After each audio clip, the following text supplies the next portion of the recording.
Celebrate Mom for Mother's Day with help from Whole Foods Market. Whether you're treating her to brunch, dinner, or a nice gift, you'll find it all in one place. From May 10th through 16th, 15-stem bunches of tulips are on sale, just $9.99 for Amazon Prime members. Plus, shop 365 by Whole Foods Market for brunch staples on a budget, including smoked salmon, the mini quiche trio, and more. For dessert, pick up a heart-shaped cake from the bakery. Only the best from Mom at Whole Foods Market. Terms apply. The 35-story, $600 million Ritz-Carlton Portland is getting ready to open this summer. It's going to be home to some of the most expensive real estate that this city has ever seen, even as our downtown continues to limp back from the pandemic. So how do we feel about this new slice of Portland ultra-luxury? Today on CityCast Portland, we'll break it down with Portland Business Journal real estate reporter Jonathan Bach and Suzette Smith, culture editor of the Portland Mercury. It's Tuesday, May 9th. I'm John Notarianni, in for Claudia Meza, and this is what Portland's talking about. Jonathan, Suzette, thanks for being here. Hello. Hello. So right off, I feel like we've been watching this thing coming for a long time, this giant Ritz-Carlton hotel. And I want to just ask right off, how big of a deal do you think this really is for Portland? I think it's a big deal for Portland in that it speaks thematically to a lot of things that are important to Portlanders. It speaks to sort of, the food cart story. It speaks to luxury living. It speaks to sort of who gets to live in downtown versus who doesn't. I think there is a lot symbolically that is built into the Ritz that the developers probably did not intend, but are a byproduct of just the city in which it's being constructed. Yeah, I mean, I don't think we were ever really talking about the ultra luxury market in Portland until this development started. What do you think about ultra luxury, Suzette? In some regards, I think I was brought into this conversation because I was angry tweeting that I wasn't. It's true. I'm not that impressed. I do think that we're watching an interesting moment. This being, I know that they called it the last undeveloped block, square block in Portland, which is so funny. So yeah, you had a square block surrounded by food carts that everybody really liked. And then instead the city thought it would be better to have a luxury hotel instead of condominiums. And in any event, it happened. We can't undo it. I'm not super impressed with reports about how great the food hall is going to be. Well, I mean, I think it's just wild to say that this was the last undeveloped block in Portland, though, right? I mean, because you just pointed out the food cart pod that was there, to my mind, was the central, one of the very central identities of the city for a long time. I mean, even before I lived in Portland, that was one of the first things that I remembered about the city was that entire square block downtown where there are all these different food carts. And yeah, that was where Nong's began, That's where Nong's began, That's where Nong's first did it. And there was a whole nother block of food carts that were just trying to be part of that general central idea of the 10th and Alder food carts. And I don't want to put too much symbolism on it, but it does feel like this is a really big symbolic shift of going from all these tiny businesses, a lot of them that are run by individual people, into a $600 million luxury tower. Just unabashedly grab the butter knife and spread on the symbolism. I mean, I agree, though, because it resonates with me. I've only lived in Portland for, 3.5 years. And similar to you, John, when I would come to Portland, that was the central draw, was going to the food carts. And I think the interesting question to pose with that is, juxtaposing the food carts against the food hall is, I'll be curious to see, and I don't know what the answer to this is what is the difference in price points? I know that there's an award-winning chef that's going to come in to sort of service the food hall. So, who are we catering to, literally? Yeah. I mean, and no matter what, even if it is open to the public, I feel like a food hall inside of a luxury apartment building is going to have a lot more barriers to entry than all these carts that are literally on the sidewalk. Let's talk a little bit more about this food court that is opening inside the building. It's called Flock. Seems like it has some decent or very good local restaurants that are going in. Why are you skeptical, Suzette? What about it makes you go, eh?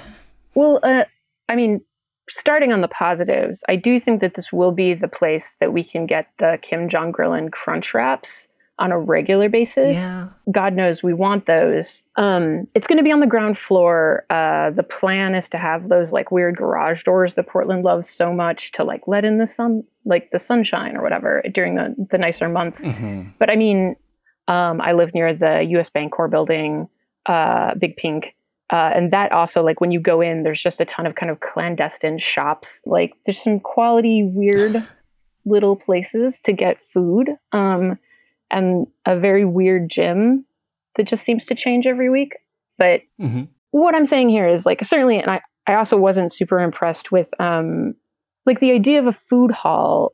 It's just so loud in there. And I think some people like it. My coworker, Courtney Yvonne, was saying she loves, like, the beer garden kind of, like, loud tables of people talking kind of vibe, but it just drives me nuts when I'm downtown and I'm just trying to eat a sandwich, you know? I also feel like whenever I go to, like, I'm thinking about the Zipper that has its own little food hall too. I kind of get like high school lunch cafeteria vibes. I just sort of feel like I'm eating lunch in a school again. It no matter what, it always feels like a kind of uncomfortable space to me. Also, like, I have a pet peeve that the name is the same name as, like, a local dance studio. I'm like, did you not Google Flock Portland? Like, what's your problem? Yeah. I mean, and especially with everything that we've been seeing this year about how some food carts across Portland are struggling. The food carts that had been at that original block got moved to other places around the city. And there was some reporting from the Oregonian last year that those places are having a really hard time. And again, I just feel like the metaphor comes back of this new fancy thing coming in and forcing all the businesses that built this neighborhood out. And then they're struggling while, $9 million lofts start being built in the middle of downtown. $9 million. The penthouse, Jonathan, is like a $9 million loft. Like, you report on real estate for a living. What did you think when you started seeing these numbers coming through? Yeah, so that's a pretty extraordinary sum for downtown Portland, and I think what also sets the Ritz Tower apart is this idea of it having a residential component, because if you think of similar skyscrapers within the core, you think of Big Pink, you think of Fox Tower, Park Avenue West, like these, sort of glossy skyscrapers. Those are office buildings primarily, and the Ritz is office, residential, and hotels. And I mean, by the early reports, they've had significant interest in those condos. But again, the things that I'll be looking to see is, are people going to actually live there? Or is this just a place for people to park money? I'm not saying that nobody's going to live there. What I'm saying is I'll be curious to see the degree to which these become investment properties where maybe somebody, visits every now and again versus actual residences at a time when we're in a, housing shortage. Yeah. I mean, and it's interesting because there was this whole runaround where the developers said they were going to build low income housing into, or like, not crazy, ultra high market value housing into this building. And my understanding is it got delayed and they said, yeah, we're going to do it. But then there were fines associated with it because they eventually just never went through with it. And part of the deal was that they were going to do this. They ended up paying like millions of dollars in fines, but they also negotiated with the city to have those fines decreased, right? Like originally the fines were going to have to be a lot stiffer, but the developers went to the city council and said like, hey, can we sort of tweak the formula so that it's not going to be as expensive if we don't follow through on this low-income housing promise, which I think is another wrinkle in this whole thing. I mean, Jonathan, do you see stuff like that happen all the time? Is it naive of me to be kind of frustrated that this is something that happened? Yeah. I mean, Jeff Manning at the O has done a ton of good reporting on this. I have been really interested to look at the fine that they paid as well. Walt Bowen. Yeah, and Walt Bowen is the developer of this project. Go on. When he and I were walking around downtown Portland, either last year or 2 years ago, I think it was last year, I was putting the question to him, trying to kind of get him to tell me if he was going to pay the fee or put in the affordable housing.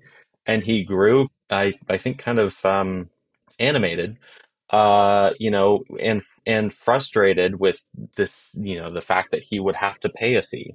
Mm-hmm. And with the idea, of having affordable housing in the Ritz. Um, so the long and short of it is they ended up signaling to the city that they were going to pay this fine instead of putting in the affordable housing. And, you know, this is their maneuvering around what's called the inclusionary housing program in Mm-hmm. Portland, which, for those who don't know, it's buildings of a certain size need to include at least a portion of affordable housing, typically if they're over 20 units. Yeah. And so developers are, many don't like it.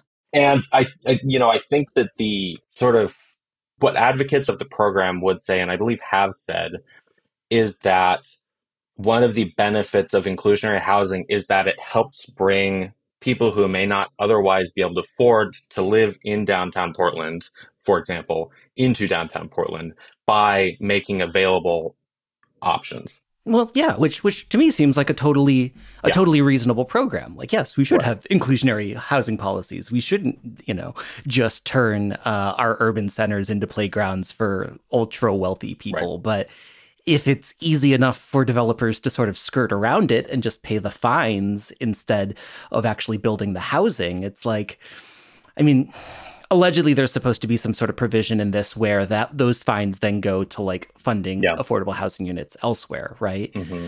But Exactly. but I mean, it still just seems like that isn't getting us where we want to go. We're still paving the way for money to be able to do whatever it wants, and without regard for the people who like actually need to live here. Just recently in April, we saw, speaking of Jeff Manning again, who's done some excellent reporting on this, we saw the report in the Oregonian of just that they had planned to raise a certain amount of money and they've only really raised half of it. And I don't know, I don't know what we would expect from a project at this juncture, but it does seem like, what if we watch this thing tank, Mm-hmm. And I mean, granted, when things tank, like, especially like giant buildings that are kind of hard to get into anyways, like maybe it's not super obvious, but I am just fascinated to see where this is going because, like I said, I complain all the time, but you can't turn back time. What will it look like if they can't sell these condos, Mm-hmm. Yeah, they're not immediately going to turn into artist lofts. Yeah. Yeah, although it would potentially there would be bathrooms, which is always the problem with turning offices into housing that we're currently looking at. There would be bathrooms, yeah. Yeah, maybe we can campaign for a joint office. Portland Mercury, Portland Business Journal, CityCast Portland, all hanging out in the Ritz. That was something Joanne Hardesty said during her candidate interview during the last election cycle, which she did lose, which was she's like, I'm interested in going into skyscrapers and taking housing back for the people. And at that point I was like, sounds radical, I'm in. But I'm just so fascinated to see where this goes. Well, let's take a quick break, and then we'll talk a little bit more about where this might all be going when we come back.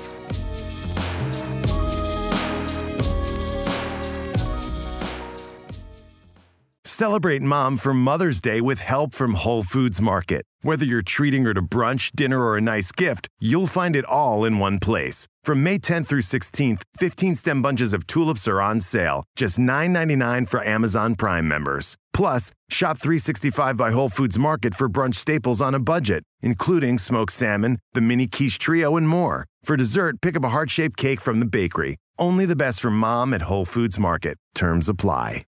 When we were preparing for this conversation, I was talking with some people about and how do we know if it's going to be successful?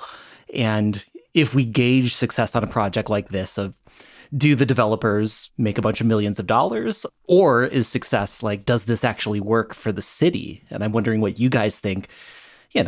What would this look like if you can look back in 5 years and be like, all right, that was a good deal after all? What would success of the Ritz-Carlton look like to you? Well, I think it's really difficult to answer because there is a housing component here, which I think again, amid the housing crisis, I think the office thing, office is going to struggle probably for a long time now. Hotels are sort of, I don't want to say it's neither here nor there, but that will likely come back as tourism, knock on wood, comes back. Mm-hmm. But I think that housing is really a really important part of this conversation because the fact that we are in a deep shortage.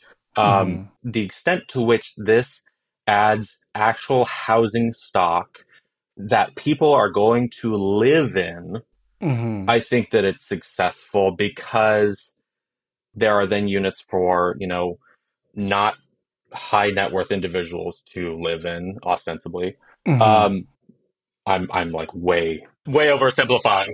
So the $7 million apartment down the street from my house is going to be a little bit more affordable. Right. I'm going to be able to get it for $5 million, which is a steal.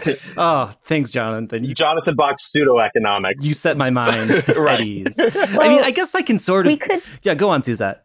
We could see things like what it might look as a success. If you have the restaurants in Flock, if it turns out to be a nice place to go, if it turns out to not be just the loudest place in the whole world, which is what I predict, and we see those restaurants, a lot of them are like food carts that are getting, maybe they're not like their first brick and mortar, because some of them have had brick and mortars before, but I think if we can see them move on to their own establishment, build their own business structure. And also I know that there's been talk, I don't know if it's like set in stone, of having one of the areas of the food hall just for pop-ups, which I think is like such a cool thing that is happening in Portland right now. These like flash in the pan ideas of food, which is like such a huge cultural thing in Portland. I would say like food is the most popular art we have. And so, to have like a place where people can experiment, I think there's room there for that to be really successful, since obviously like that's an area people wanted to go to snack. Yeah. And I do think that Portland is unique in that even today, there is still an opportunity for like adventurous, forward-thinking restaurants to exist downtown and still be relatively accessible to people. I think of somewhere like Toki, which is like a nice restaurant, but you can still go in and eat a reasonably priced meal there if you want to. And like, I don't think you're getting that in the financial district of New York or downtown Los Angeles. There's just not those sort of opportunities. And I do see that Flock, the food court Flock, could provide some of that as well. Not the dance studio. Yeah. Or the dance studio. I mean, what if the dance studio opened its own restaurant? If they put the dance studio in there, I might be like, well, I guess I was wrong. But yeah, I do think, like when you look at, the most updated list has like, they're bringing in a sushi place that's actually down the street, like Hamano Sushi, which is so cute, very cat themed, and like Birria La Plaza. Like these are great names to have in this place, and they present Portland well. It seems so unlikely that anyone would move in there that would be good for the city, but it's possible. If you could get one celebrity, connected to Oregon or not, one celebrity that you wanted to lure into the Ritz, who would it be? I want to make it appealing so that John Waters buys an apartment in downtown Portland. I mean, just think about how much our entire lives would be improved just to have John Waters walking around, shopping at New Seasons, going for strolls along the river. I think it'd be great. What about you, Jonathan? I mean, if Damian Lillard wants to buy a condo so that he'll stay in Portland for the long run, yes, I would not be mad about that. I want Mark Ruffalo. That's a great one. What do you think Mark Ruffalo would take to most about Portland? I think that he could really get people united on like the whole like stewardship of wealth situation. Lord knows, all these people are sort of like, don't blame me because I'm wealthy. And I'm like, oh, I'm not blaming you because of that. I just want to see you do good things with it, I guess. So Mark Ruffalo is just like a textbook, I guess, nice reputation guy. He seems like he'd also do well in Portland weather. He seems like a guy who like has some good sturdy sweaters. They don't call him Tuffalo for nothing. I sure don't. Yeah. Well, hopefully they can hear us. Hopefully this podcast reaches them and we can make it happen. Jonathan, Suzette, thanks so much. Thank you. Thank you.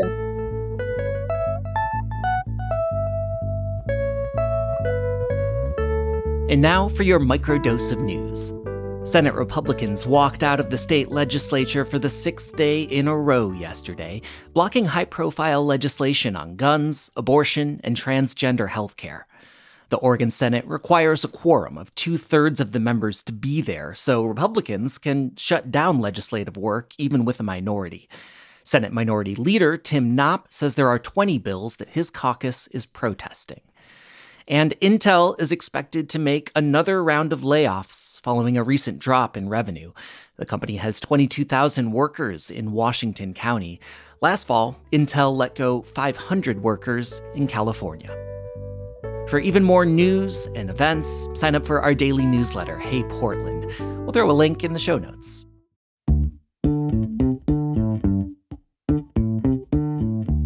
Well, that's all for us today here on CityCast Portland. If you enjoyed the show, we'd love for you to send it to a friend, tell them about it, or leave us a rating or a review. We'd really appreciate it.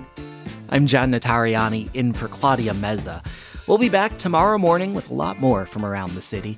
Until then, see you at Slim's.